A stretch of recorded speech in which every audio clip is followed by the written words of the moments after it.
Now, in a perfect world right now, we'd be breaking down the Dodgers' opening day win against the San Francisco Giants. A perfect day at Dodger Stadium. Clayton Kershaw pitched to Jim. Mookie Betts hit his first home run at Dodger Stadium. We'd be talking about the stadium renovations. We'd be complaining about all the traffic leaving Chavez Ravine. But of course, that's not the case. And like many of you, I was at home watching classic Dodger games today. Hey, this is how I spent my opening day at home. Let's go Dodgers! Let's go Dodgers!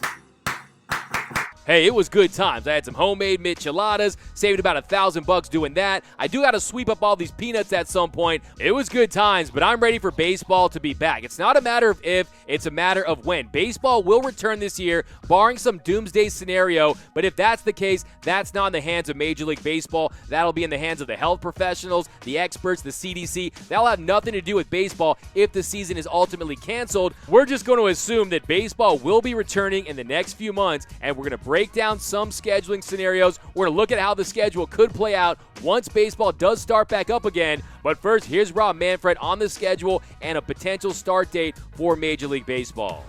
Depend on when we get to go ahead to play. Of course. I don't have some absolute number in my mind that's a make or break. I think we have to evaluate the situation. I also think that we need to be creative in terms of what the schedule looks like, what the postseason format looks like. You know, obviously our fans love a 162-game season and the postseason format that we have. We're probably not going to be able to do that this year. I think that's clear. And it does give us an opportunity to do some different things, to experiment, and to make sure that we provide as many games as possible and as entertaining a product as possible. I think we are open, and we've had some really positive conversations with our Players Association about relaxing some of the rules that govern our schedule. They're very focused on returning to play and playing as many games as possible. And when you have that kind of positive dialogue, it creates an opportunity to do things that are a little different. You're not committed to them over the long term because this year is a unique circumstance. But there's a lot of ideas out there, and we really are open to all of them. My optimistic outlook is that at some point in May, we'll be gearing back up. We'll have to make a determination depending on what the precise date is.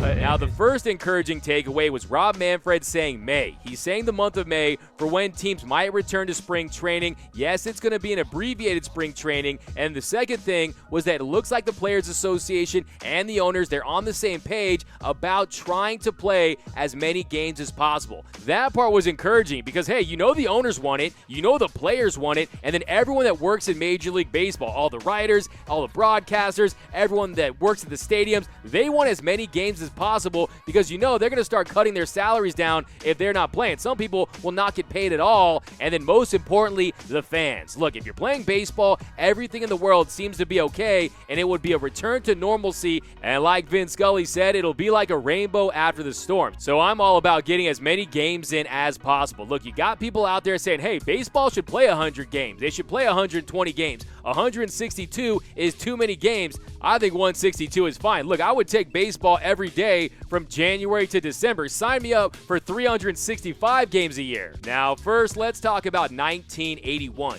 1981 was the last time Major League Baseball was facing a scheduling conflict to this extent, and in that year you had a players' strike which lasted from June 12th to July 31st, and they split the season in two halves. So they played a total of 110 games that year, and that year the postseason was modified. The division winner of the first half played the division winner of the second half, and of course the Dodgers ultimately went on to win the World Series, beating the Yankees in 6 games.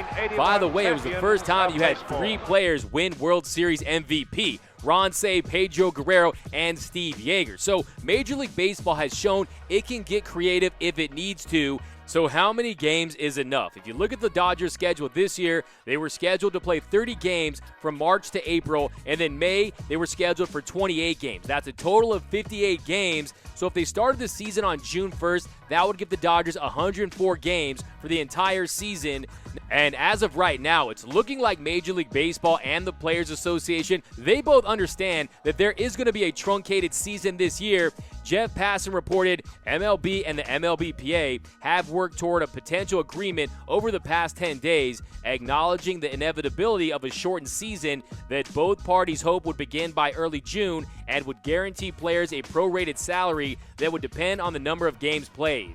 So it sounds like right now we're going to have a shortened season and players are going to have prorated salaries, but they're also going to get that year of service time. Players are going to get that 1 year of service time that they want. Players like Mookie Betts are going to be able to enter free agency if they are going to recoup that money, and the players want to maximize their salaries and they want to get these games in. I was crunching the numbers today, and if you look at it, if the season starts on June 1st, that leaves 104 games left in the season. What they could do, instead of ending the regular season in September, they could push it all the way back to October, play a full month of games, let's say 30 games. That brings you to 134 games, and then we add the double headers. If you play one double header a week, that gives you 16 weeks of double headers. That puts you at 150 games. So 150 games with the postseason starting in November. I think that's something they should consider. Look, you expand those rosters. You allow a 30, 35-man roster. Yes, that's pretty tight. Yes, that's a lot of games in a short amount of time.